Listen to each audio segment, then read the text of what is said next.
अथ पञ्चमः सर्गः अयोध्यावर्णना।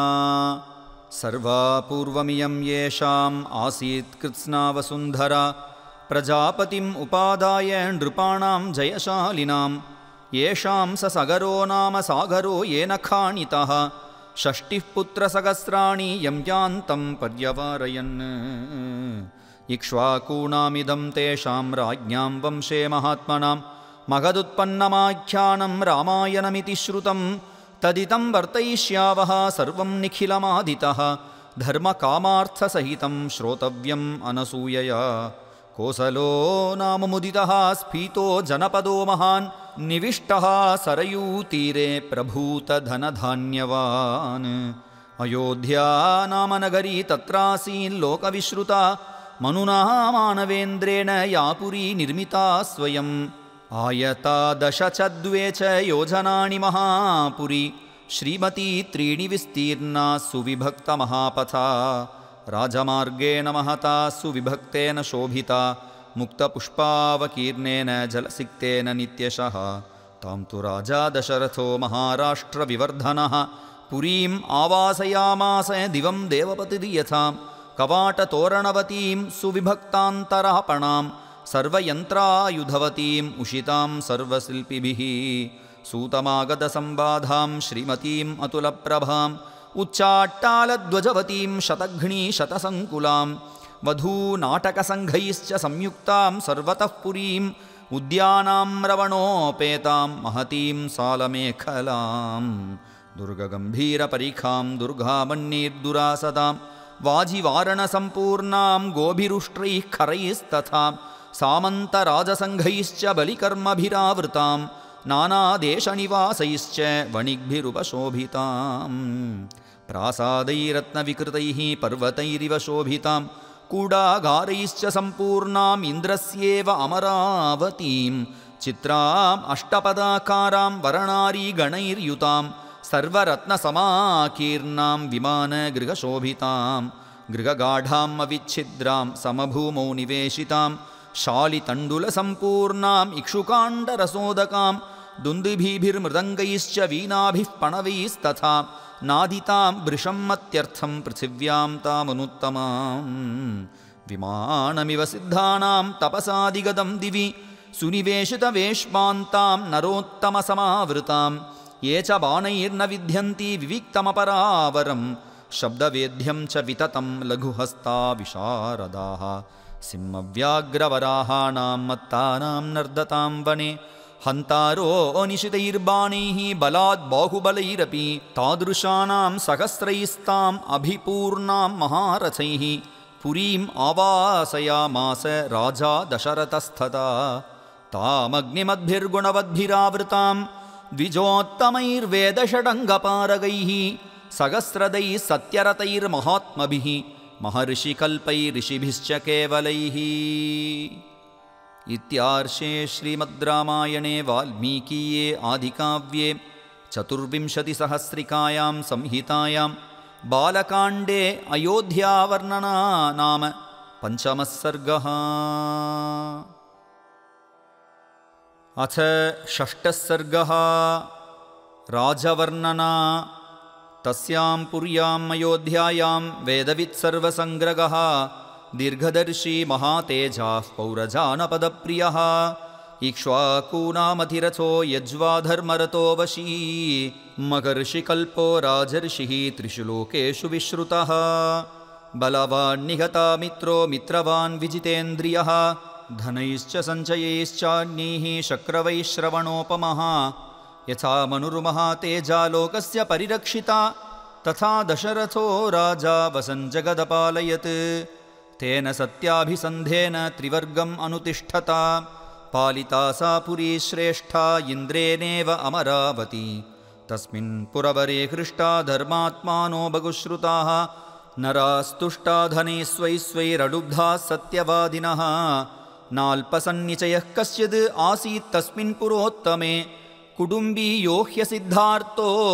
अगवाश्वधनधान्यवान् कामी वा न कदर्यो वा नृशंसः पुरुषः क्वचित् द्रष्टुं शक्यम् अयोध्यायां नाविद्वान् न च नास्तिकः सर्वे नराश्च नार्यश्च धर्मशीलासु संयताः उदिता शीलवृत्ताभ्यां मगर्षय इवामलाः नाकुण्डली नामकुटी नास्रग्वी नाल्पभोगवान् नामृष्टो नानुलिप्ताङ्गो नासुगन्धश्च विद्यते नामृष्टभोजी नाधाता नाप्यनङ्गदनिष्कधृक् नाहस्ता आभरणो वापि दृश्यते नाप्यनात्मवान् नानाहिताग्निर्नायज्वा न क्षुद्रो वा न तस्करः कश्चिदासीदयोध्यायां न चावृत्तो न शङ्करः स्वकर्मनिरता नित्यं ब्राह्मणा विजितेन्द्रियाः दानाध्ययनशीलाश्च संयताश्च प्रतिग्रहे न नास्तिको नानृतको न कश्चिदबहुश्रुतः नासूयको न चाशक्तो नाविद्वान् विद्यते तदा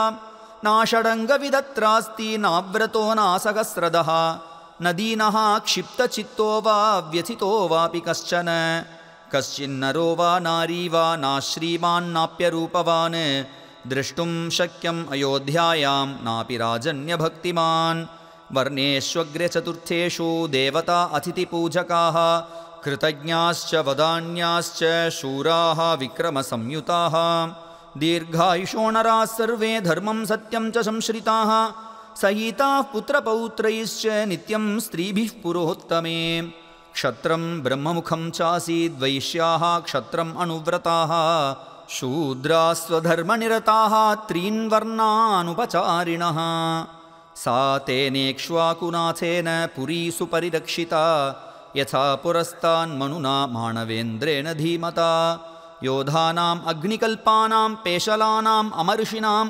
सम्पूर्णा कृतविद्यानां गुहा केसरिणामिव काम्भोजविषये जातैः बाह्लीकैश्च हयोत्तमैः वनायुजैर्नदीजैश्च पूर्णा हरिहयोत्तमैः विन्ध्यपर्वतजैर्मत्तैः पूर्णा हैमवतैरपि मदान्वितैरतिबलैः मातङ्गैः पर्वतोपमैः ऐरावतकुलीनैश्च महापद्मकुलैस्तथा अञ्जनादपि निष्पन्नैः वामनादपि च द्विपैः भद्रैर्मन्द्रैः मृगैश्चैव भद्रमन्द्रमृगैस्तथा भद्रमन्द्रैर्भद्रमृगैः मृगमन्द्रैश्च सा पुरी नित्यमत्तैः सदा पूर्णा नागैरचलसन्निभैः सा योजने च द्वे भूयः सत्यनामा प्रकाशते तां पुरीं स महातेजा राजा दशरथो महान् शशाश शमितामित्रो नक्षत्राणीव चन्द्रमाः तां सत्यनामां दृढतोरणार्गळां गृहैर्विचित्रैरुपशोभितां शिवां पुरीम् अयोध्यां नृपसिंहसङ्कुलां शशास वै शक्रसमो महीपतिः। इत्यार्षे श्रीमद् रामायणे वाल्मीकीये आदिकाव्ये चतुर्विंशतिसहस्रिकायां संहितायां बालकाण्डे राजवर्णना नाम षष्ठः सर्गः। अथ सप्तमः सर्गः। अमात्यवर्णना। तस्यामात्या गुणैरासन्निक्ष्वाकोऽस्तु महात्मनः मन्त्रज्ञाश्च इंगितज्ञाश्च नित्यं प्रियहिते रताः अष्टौ बभूवुर्वीरस्य तस्यामात्या यशस्विनः शुचयश्चानुरक्ताश्च राजकृत्येषु नित्यशः धृष्टिर्जयन्तो विजयः सिद्धार्थो कीर्तसाधकः अशोको मन्त्रपालश्च सुमन्त्रश्चाष्टमोऽभवत् ऋद्विजौ द्वौ अभिमतौ तस्यास्तां ऋषिसत्तमौ वसिष्ठो वामदेवश्च मन्त्रिणश्च तथा परे सुयज्ञोऽप्यथ जापालिः काश्यपोऽप्यथ गौतमः मार्कण्डेयस्तु दीर्घायुः तथा कात्यायनो द्विजः एतैर्ब्रह्मऋषिभिर्नित्यं ऋत्विजस्तस्य पूर्वकाः विद्या विनीता ह्रीमन्तः कुशला नियतेन्द्रियाः परस्परानुरक्ताश्च नीतिमन्तो बहुश्रुताः श्रीमन्तश्च महात्मानः शस्त्रज्ञा दृढविक्रमाः कीर्तिमन्तः प्रणिहिता यथा वचनकारिणः तेजः क्षमा यशः प्राप्ताः स्मितपूर्वाभिभाषिणः क्रोधात् कामार्थहेतोर्वा न ब्रूयुः अनृतं वचः तेषाम् अविदितं किञ्चित् स्वेषु नास्ति परेषु वः क्रियमाणं कृतं वापि चारेणापि चिकीर्षितं कुशलाव्यवहारेषु सौहृदेषु परीक्षिताः प्राप्तकालं यथा दण्डं धारयेयुः सुतेष्वपि कोशसङ्ग्रहणे युक्ता बलस्य च परिग्रहे अहितं चापि पुरुषं न हिंस्युः अविदूषकं वीराश्च नियतोत्सागा राजशास्त्रमनुव्रताः शुचीनां रक्षितारश्च नित्यं विषयवासिनां ब्रह्मक्षत्रमहिंसन्तः ते कोशं समपूरयन् सुतीक्ष्णदण्डाः सम्प्रेक्ष्य पुरुषस्य बलाबलं शुचीनाम् एकबुद्धीनां सर्वेषां सम्प्रजानतां नासीत्पुरे वा राष्ट्रे वा मृषा वा दीनरः क्वचित् कश्चिन्न दुष्टस्तत्रासीत् परधाररतो नरः प्रशान्तं सर्वमेवासीत् राष्ट्रं पुरवरं च तत् सुवाससः सुवेशाश्च ते च सर्वे शुचिव्रताः हितार्ताश्च नरेन्द्रस्य जाग्रतो नयचक्षुषा गुरोर्गुणगृहीताश्च प्रख्याताश्च पराक्रमैः विदेशेष्वपि विज्ञाताः सर्वतो बुद्धिनिश्चयाः अभीतो गुणवन्तश्च न चासन् गुणवर्जिताः सन्धिविग्रहतत्त्वज्ञाः प्रकृत्या सम्पदान्विताः मन्त्रसंवरणे शक्ताः श्लक्ष्णाः सूक्ष्मासु बुद्धिषु नीतिशास्त्रविशेषज्ञाः सततं प्रियवादिनः ईदृशैस्तैरमात्यैश्च राजा दशरथो नघः उपपन्नो गुणोपेतैरन्वशाशद्वसुन्धराम् अवेक्षमानश्चारेण प्रजाधर्मेण रञ्जयन् प्रजानां पालनं कुर्वन्न धर्मं परिवर्जयन् विश्रुतस्त्रिषु लोकेषु वदान्यः सत्यसङ्गरः सदत्र पुरुषव्याघ्रः शशाश पृथिवीमिमां नाध्यगच्छद्विशिष्टं वा तुल्यं वा शत्रुमात्मनः मित्रवान्नत सामन्तः प्रतापहतकण्टकः स शशास जगद्राजा दिवं देवपतिर्यथा तैर्मन्त्रिभिर्मन्त्रहिते नियुक्तैः वृतोऽनुरक्तैः कुशलैः समर्थैः स पार्थिवो दीप्तिम् अवापयुक्तः तेजोमयैर्गोभिरिवोदितोऽर्कः। इत्यार्षे श्रीमद् रामायणे वाल्मीकीये आदिकाव्ये चतुर्विंशतिसहस्रिकायां संहितायां बालकाण्डे अमात्यवर्णना नाम सप्तमः सर्गः।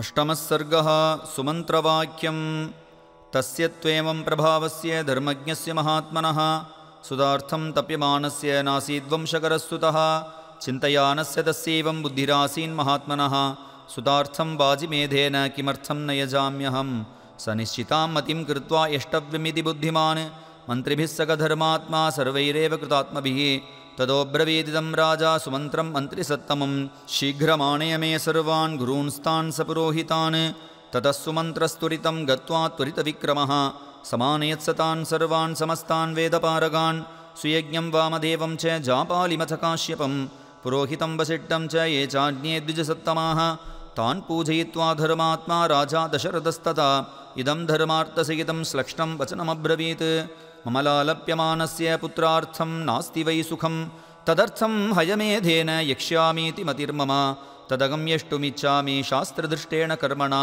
कथं प्राप्स्याम्यहं कामं बुद्धिरत्र विचार्यतां ततः साध्वितद्वाक्यं ब्राह्मणा प्रत्यपूजयन् वसिष्ठप्रमुखाः सर्वे पार्थिवस्य मुखाच्युतम् ऊचुश्च परमप्रीताः सर्वे दशरथं वचः सरव्याश्चोत्तरे तीरे यज्ञभूमिर्विधीयतां सम्भारा सम्भ्रियन्तां ते तुरगश्च विमुच्यतां सर्वथा प्राप्स्यसे पुत्रान् अभिप्रेतांश्च पार्थिवा यस्य ते धार्मिकी बुद्धिः इयं पुत्रार्थमागता ततस्तुष्टो भवद्राजा श्रुत्वैतद्विजभाषितम् अमात्याञ्चाब्रवीद्राजा हर्षपर्याकुलेक्षणः सम्भारा सम्भ्रियन्तां मे गुरूणां वचनादिग समर्थाधिष्ठितश्च स्वः सोपाध्यायो विमुच्यतां सरव्याश्चोत्तरे तीरे यज्ञभूमिर्विधीयतां शान्तयश्चापि वर्धन्तामिथा कल्पं यथा विधि शक्यप्राप्तुमयं यज्ञः सर्वेणापि महीक्षितां नापराधो भवेत् कष्टो यद्यस्मिन् क्रतुसत्तमे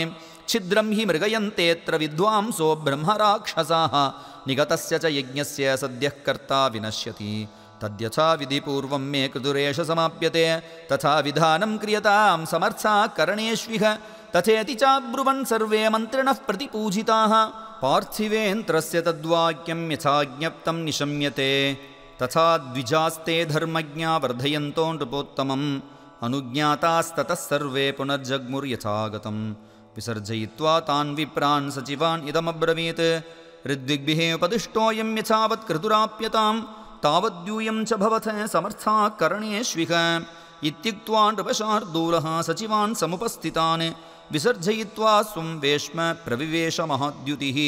ततः स गत्वा ताः पत्नीः नरेन्द्रो हृदयः प्रियाः उवाच दीक्षां विशत यक्ष्येऽहं सुतकारणात् तासां तेनातिकान्तेन वचनेन सुवर्चसां मुखपद्मानि यशोभन्त पद्मानीव हिमात्यये। इत्यार्षे श्रीमद्रामायणे वाल्मीकीये आदिकाव्ये चतुर्विंशतिसहस्रिकायां संहितायां बालकाण्डे सुमन्त्रवाक्यं नाम अष्टमः सर्गः।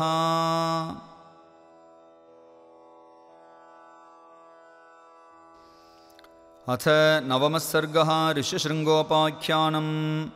एतच्छ्रुत्वा रघुसूतो राजानम् इदमब्रवीत् श्रूयतां तत्पुरावृत्तं पुराणे च मया श्रुतं ऋत्विग्भिरुपदिष्टोऽयं पुरावृत्तो मया श्रुतः।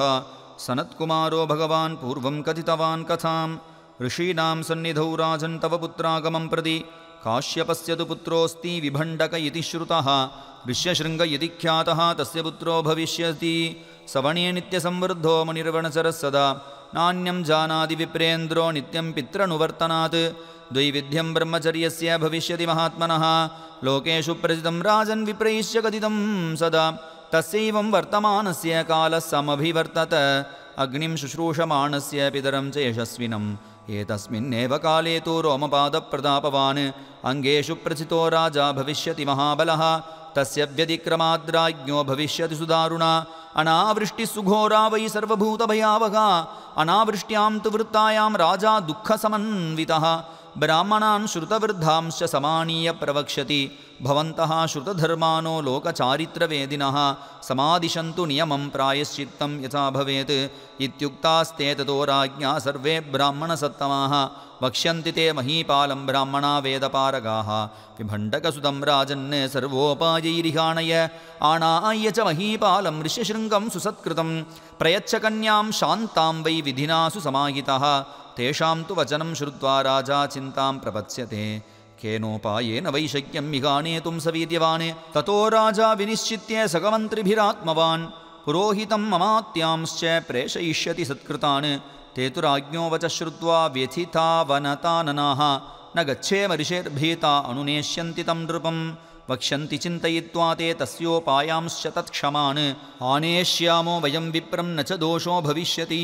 एवम् अङ्गाधिपेनैव गणिकाभिर्षे सुतः आनीतो वर्षयद्देवः शान्ता चास्मै प्रदीयते। ऋष्यशृङ्गस्तु जामाता पुत्रांस्तव विधास्यति। सनत्कुमारकथितम् एतावद्व्याहृतं मया। अथ हृष्टो दशरथः सुमन्त्रं प्रत्यभाषत यथर्ष्यशृङ्गस्त्वानीतो विस्तरेण त्वयोच्यताम्। इत्यार्षे श्रीमद्रामायणे वाल्मीकीये आदिकाव्ये चतुर्विंशतिसहस्रिकायां संहितायां बालकाण्डे ऋष्यशृङ्गोपाख्यानं नाम नवमः सर्गः।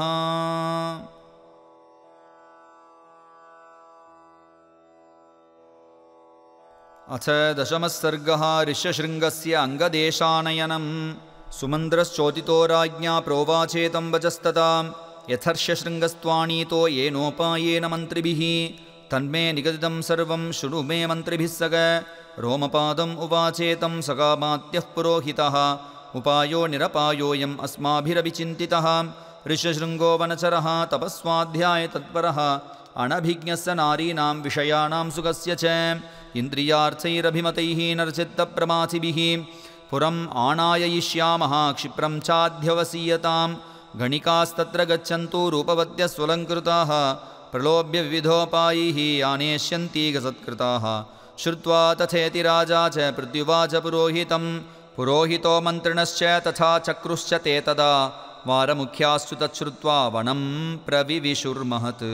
आश्रमस्य विदूरेऽस्मिन् यत्नं कुर्वन्ति दर्शने ऋषिपुत्रस्य धीरस्य नित्यम् आश्रमवासिनः पिदुस्स नित्यसन्तुष्टो नादिचक्राम चाश्रमात्। न तेन जन्म प्रभृति दृष्टपूर्वं तपस्विना स्त्री वा पुमान् वा यच्छान्यत् सर्वं नगरराष्ट्रजं। ततः कदाचित्तं देशम् आजगाम यदृच्छया विभण्डकसुतस्तत्र ताश्चापश्यद्वराङ्गणाः ताश्चित्रवेषाः प्रमदा गायन्त्यो मधुरस्वनैः ऋषिपुत्रम् उपागम्य सर्वा वचनम् अब्रुवन्। कस्त्वं किं वर्तसे ब्रह्मन् ज्ञातुमिच्छामहे वयम् एकस्त्वं विजने घोरे वने चरसि शंसनः अदृष्टरूपास्तास्तेन काम्यरूपा वने स्त्रियः हार्दा तस्य मतिर्जाता ह्याख्यातुं पितरं सुखं पिता विभण्डकोऽस्माकं तस्यागं सुत औरसः ऋष्यशृङ्ग इति ख्यातं नाम कर्म च मे भुवि इहाश्रमपदेऽस्माकं समीपे शुभदर्शनाः करिष्येवोऽत्र पूजां वै सर्वेषां विधिपूर्वकम् ऋषिपुत्रवचः श्रुत्वा सर्वासां मदिरास वै तदाश्रमपदं द्रष्टुं जग्मुः सर्वाश्च तेन ताः आगतानां ततः पूजां ऋषिपुत्रश्चकारः इदम् अर्घ्यम् इदं पाद्यम् इदं मूलम् इदं फलं प्रतिगृह्यतु तां पूजां सर्वा एव समुत्सुकाः ऋषेर्भीतास्तु शीघ्रं ता गमनाय मदिं ददुः अस्माकमपि मुख्यानि फलानीमानि वै द्विज गृगाणप्रतिभद्रं ते भक्षयस्व च माचिरं ततस्तास्तं समालिङ्ग्य सर्वा हर्षसमन्विताः मोदकान् प्रददुस्तस्मै भक्ष्यांश्च विविधान् शुभान् तानि चास्वाद्य तेजस्वी फलानीति स्म मन्यते अनास्वादितपूर्वाणि वने नित्यनिवासिना आपृच्छ च तदा विप्रं व्रतचर्या निवेद्य च गच्छन्ति स्मापदेशात्ताभीतास्तस्य पितुस्त्रियः गतासु तासु सर्वासु कश्यपस्यात्मजो द्विजः अस्वस्थहृदयश्चासीत् दुःखाच्च परिवर्तते ततोपरेद्युस्तं देशम् आजगामसवीर्यवान् विभण्डकसुतः श्रीमान् मनसा चिन्तयन्मुहुः मनोज्ञा यत्र ता दृष्टा वारमुख्या स्वलङ्कृताः दृष्ट्वैव च यदा विप्रम् आयान्तं हृष्टमानसाः उपसृत्य ततः सर्वास्तास्तमूचुरिदं वचः ये ह्याश्रमपदं सौम्य ह्यस्माकमिति चाब्रुवन् चित्राण्यत्र बहूनि स्युः मूलानि च फलानि च तत्राप्येष विधिः श्रीमान् विशेषेण भविष्यति श्रुत्वा तु वचनं तासां सर्वासां हृदयङ्गमं गमनाय मदिं चक्रे तं च निन्युस्तदा स्त्रियः तत्र चाणीयमानेतो विप्रे तस्मिन् महात्मनि ववर्ष सहसा देवो जगत्प्रह्लादयन्स्तदा वर्षेणैवागतं विप्रं विषयं सुम्नराधिपः प्रत्युद्गम्य मुनिं प्रक्वः शिरसा च महीं गतः अर्घ्यं च प्रददौ तस्मै न्यायतस्तु समाहितः वव्रे प्रसादं विप्रेन्द्रान्मा विप्रम् अन्युराविशेत् अन्तःपुरं प्रवेश्यास्मै कन्यां दत्त्वा यथाविधि शान्तेन मनसा राजा हर्षम् अवापसः एवं सन्न्यवसत्तत्र सर्वकामैः सुपूजितः ऋष्यशृङ्गो महातेजा शान्तया सह भार्यया। इत्यार्षे श्रीमद्रामायणे वाल्मीकि आदिकाव्ये चतुर्विंशतिसहस्रिकायां संहितायां बालकाण्डे ऋष्यशृङ्गस्याङ्गदेशानयनं नाम दशमः सर्गः।